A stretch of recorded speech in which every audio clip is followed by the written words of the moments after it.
बर्तमान सबुठारु बड़ खबर जहाँ आसी पहुंची कटक जिला बांकी निर्वाचन मंडल बस दुर्घटना जड़े साइकेल चालक मृत।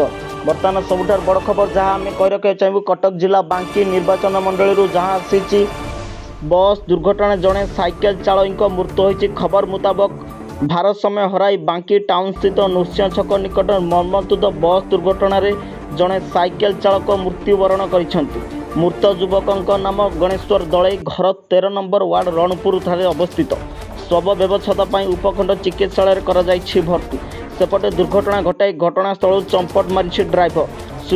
सूचना अनुसार श्री लोकनाथ नामक घरोई बसटी कटकरू बांकी पहुंची बस स्टाण्ड गाड़ी रखा पूर्व घटाई एभली दुर्घटना जेउथिपाई जाइछि जनकर अमूल्य जीवन।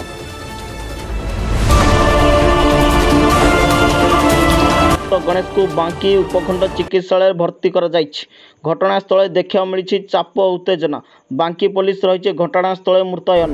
बर्तमान सबुठारु बड़ खबर जहाँ आसी आम कहवाक चाहबू जहाँ आसी आम पाखक कटक जिला बांकी निर्वाचन मंडल। सूचना मुताबक श्री लोकनाथ नामक घरोई बसटी कटकरू बांकी पहुंची बस स्टाण्ड गाड़ी रखा पूर्व घटाई एभली एक मर्मन्तुद दुर्घटना। बस दुर्घटना जड़े साइकेल चालक मृत होइछि।